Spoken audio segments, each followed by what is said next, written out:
Mesdames et messieurs, chers téléspectateurs, bonjour et bienvenue dans cette édition de journal sur Ask Web TV. Voici les titres. La direction de l'information et des relations publiques des armées fait le point de la situation sécuritaire du mois de juin dernier. Le rôle des leaders religieux est dans la cohabitation religieuse. La paix et le vivre ensemble sont une obligation dans un pays laïque comme le Mali. Le JLMA célèbre ses 8 ans sous le rôle de la littérature dans la consolidation de la paix au Mali. Des retours sur le plateau, comme annoncé dans les titres, dans le souci d'informer l'opinion publique, la direction de l'information et des relations publiques des armées tient chaque mois une conférence de presse. Au cours du mois de juin, avec la détermination des forces armées maliennes, les groupes armés dans leur débandade se sont attaqués aux populations civiles. Les relèves des FAMA ont pu se tenir sans incident majeur. Reportage Vina Bedena. Pour vous donner la vraie information. Comme à l'accoutumée, la direction de l'information et des relations publiques des armées a tenu sa conférence de presse mensuelle. Devant des hommes des médias, le colonel-major Suleiman Damele a fait le point des différents théâtres des opérations sur le terrain. On note une baisse des attaques directes contre les FAMA le mois dernier. L'utilisation d'engins explosifs improvisés par les groupes armés terroristes dénote à suffisance de leur incapacité à narguer frontalement les forces armées maliennes. Et depuis 4 mois, les forces armées maliennes ont changé de paradigme dans les opérations et sont en train d'être plus que jamais actives sur les différents théâtres d'opérations qui ont permis de mettre les groupes armés terroristes en débandade. La situation sécuritaire du mois de juin dernier a été marquée par des exactions contre la population civile, une manière pour les groupes armés de semer la panique et d'empêcher les agriculteurs aux travaux champêtres. Le 2 juin 2024, vers 5 heures, un groupe armé a dynamité le pont reliant Nyuno aux différents villages entre Siguiné, Nidola, Kala et Nampala, situés au sud-est de Nyono. Ils veulent empêcher les mouvements FAMA dans cette zone et surtout à l'approche de l'hivernage. Effectivement, c'est pour empêcher la population, les paysans, à vaguer à leurs occupations habituelles. Le colonel-major a également indiqué que les forces armées maliennes sont déterminées à lutter contre la nébuleuse terroriste. Les FAMA s'engagent à assurer au peuple malien un territoire libre et un espace de paix et de quiétude. Le Mali, un pays laïque qui oblige les différentes confessions religieuses à vivre ensemble. De nos jours, avec l'arrivée des réseaux sociaux, certaines personnes profitent de ces canaux de communication pour vilipender les religions ou les leaders religieux. Un phénomène qui met en mal la cohabitation religieuse et le vivre ensemble. Faisons le point avec Omar Ndiaye.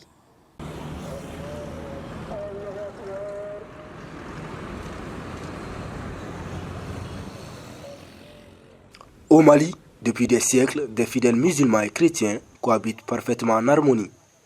De nos jours, malgré de nouvelles tendances religieuses et des tensions sur les réseaux sociaux, des jeunes fidèles des différents courants religieux se font les chantres du vivre ensemble et de la cohésion sociale.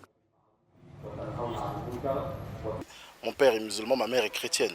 Cela ne m'empêche pas d'aborder ma religion musulmane, c'est vrai, mais en même temps aussi, j'ai des atouts aussi qui me permettent d'avoir le du côté chrétien. Chacun accepte d'intégrer et d'en savoir un peu plus sur la religion de l'autre. C'est en ce moment-là qu'on aura une autre image de la religion de l'autre et on aura aussi surtout l'ouverture d'esprit de savoir que en fait, nous parlons totalement de la même chose en fait.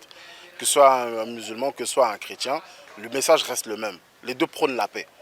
C'est à nous, surtout la population, de voir ce qui est juste et réel et on va à l'essentiel. La religion, oui c'est vrai, il y a la religion, on est tous d'accord avec ça. Mais tout d'abord, on est d'abord frères et sœurs. Et on doit ne pas oublier ça nulle part. La religion ne nous distingue pas. Je pense que si on a mal compris la religion, on va la prendre comme quelque chose qui nous fait des frontières et pourtant ce n'est pas le cas chez la religion. Des associations religieuses en place depuis quelques années jouent un grand rôle pour la consolidation de la cohésion sociale entre les différents leaders religieux sur diverses thématiques comme le dialogue interreligieux, les violences basées sur le genre et d'autres sujets sur la religion et la société dans tout le Mali. Nous jouons beaucoup de rôles dans la bonne collaboration, dans la cohabitation, dans la bonne compréhension et vivre ensemble au Mali en paix entre musulmans et les chrétiens. Appeler les gens à écouter les bonnes paroles de Dieu et à l'appliquer sur eux-mêmes pour que ce soit un bon chemin tracé pour arriver à Dieu. Pour pérenniser cette bonne cohabitation entre les confessions chrétiennes et musulmanes du Mali, le leader religieux et des jeunes fidèles incitent la population au respect des religions et l'opinion de l'autre tout en prônant la diversité des religions au Mali. Dieu est un. Les religions, le christianisme est plus vieux que l'islam. Jésus est le frère de notre prophète Mohammed sallallahu alayhi wa sallam. Pour compléter la mission de Issa, qui est Jésus-Christ, pour nous les musulmans. Comme Issa est venu compléter la religion de Moïse. Donc, toutes les religions viennent du Dieu. Je dis bien les religions célestes. L'Alliance des leaders religieux musulmans et chrétiens espère que les messages de paix qu'elle prêche soient attendus par les Maliens de tous les bords pour un Mali meilleur. L'impact de la littérature dans la consolidation de la paix et la cohésion sociale, c'est le thème du 8e anniversaire du mouvement Les Jeunes Esprits de la littérature malienne. Ils sont environ 400 jeunes qui composent le JLMA et ont réussi à publier une soixantaine de livres. Lors de cette célébration, le public a eu droit à un concours de dictée, une conférence, des déclamations poétiques et des prestations de slam. Suivant ce reportage de Vina Bedena.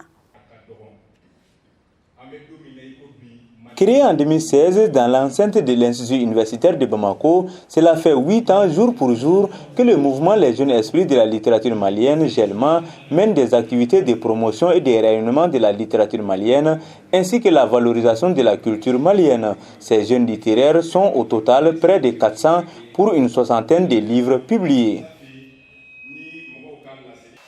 À Bamako, vous avez établi de fructueux échanges avec vos devanciers en littérature, des écrivains de renom, pour créer l'émulation auprès des jeunes. À travers le Mali, vous avez été à Ségou, à San, à Sikasso, à Dioïla, à Gundam, à Tombouctou, pour animer des ateliers, des conférences et aider la jeunesse scolarisée à mieux connaître la littérature malienne. Votre mouvement apparaît non seulement comme un champ fertilisant de la créativité littéraire, mais aussi comme une passerelle qui conduit les élèves vers l'univers de la littérature. Grâce aux initiatives et à la détermination des membres du JELMA, le parrain non moins directeur de l'École supérieure de gestion de Bamako envisage d'initier des activités littéraires au sein de son établissement. Cela m'engage à développer encore davantage la lecture et l'écriture au sein de mon établissement. Je lirai donc avec JELMA un partenariat qui nous permettra de cheminer ensemble, de développer la lecture, l'écriture, l'orthographe, l'oratoire et les interviews à l'ESG dans notre laboratoire. Vous n'êtes pas sans savoir que le Mali, depuis 2012... Le mouvement Les Jeunes Esprits de la littérature malienne, qui a comme slogan « Rien que pour l'excellence, nous sommes nés pour briller », a fait le choix de l'impact de la littérature dans la consolidation de la paix et de la cohésion sociale au Mali, le thème des 8 ans d'existence du JELMA. De 2023 à 2024, nous avons formé 100 jeunes lycéens sur les techniques d'écriture. Et nous avons aidé 50 à se faire éditer. C'est une façon pour nous d'assurer la relève et d'accomplir notre devoir de génération. Le GELMA est ouvert à tous les jeunes qui ambitionnent d'écrire, les élèves, les étudiants, les écrivains en herbe, les passionnés de lettres. Venez nous rejoindre pour qu'ensemble, nous rehaussons la littérature malienne. Nous avons certes beaucoup fait, mais ce n'est jamais assez. Ensemble, nous devons encore lire, écrire et réécrire pour davantage faire bouger les lignes. Bonjour à tous. Les amoureux des lettres et des vers présents à cette occasion ont eu droit à une conférence, un concours de dictées, des déclamations poétiques et des prestations d'islam.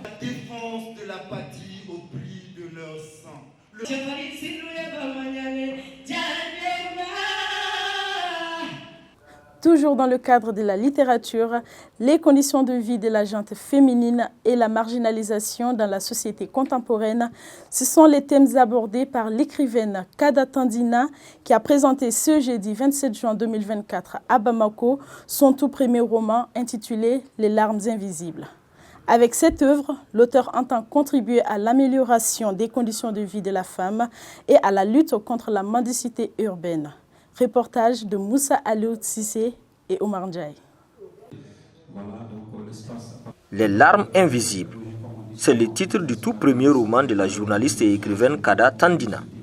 Dans cette œuvre de 51 pages, la jeune dame aborde les souffrances de la gente féminine, la marginalisation et la mendicité dans la société contemporaine.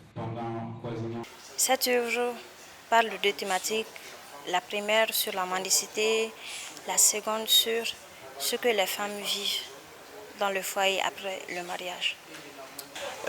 Après lecture, j'ai pu identifier deux thématiques fondamentales. La première est la condition féminine, c'est-à-dire les conditions dans lesquelles les femmes maliennes surtout vivent.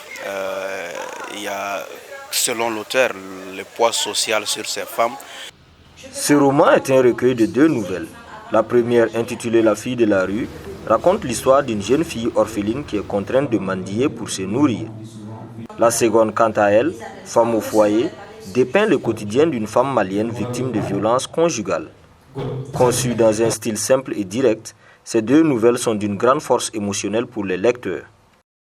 J'ai déjà commencé mon deuxième ouvrage qui va aussi parler un peu sur ces problèmes. Là, je suis en train de créer une association avec mes promotionnaires de la FSEC.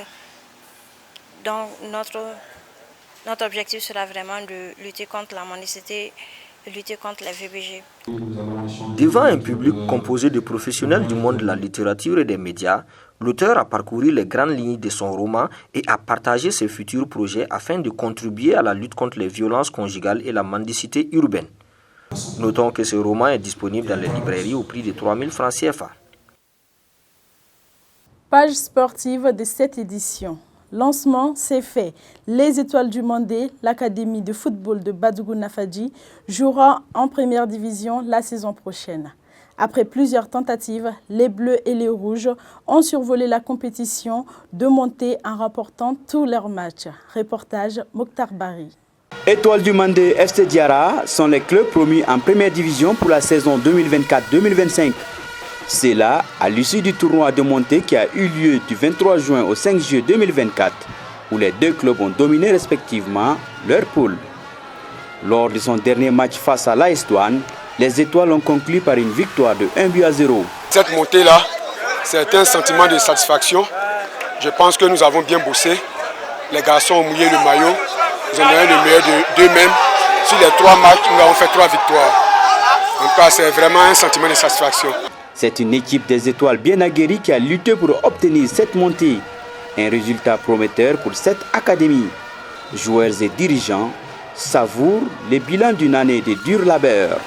Bon, je suis très content. Je suis très content parce que c'était l'objectif. Donc, il faut qu'on écrit l'histoire. C'était jamais arrivé à l'académie, donc c'est la première fois.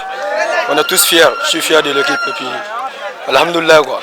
On prie à Dieu que l'Étoile de Mali reste à élite et encore à élite et d'être champion de Mali de fêter encore à Bamako ici. On va être champion à Bamako. Si on était champion de cette poule, on sera champion de Mali un jour. Basé dans la région de Koulikoro, dans le cercle de Katia Badougouna Fadji, le représentant de la Ligue de football de la deuxième région du Mali ambitionne d'apporter un plus au championnat de Ligue 1 la saison prochaine, malgré les départs de certains cadres de l'équipe, faire l'Europe. C'est tout pour cette édition. Merci à vous de nous avoir suivis. Restez connectés sur nos différentes plateformes. À la prochaine.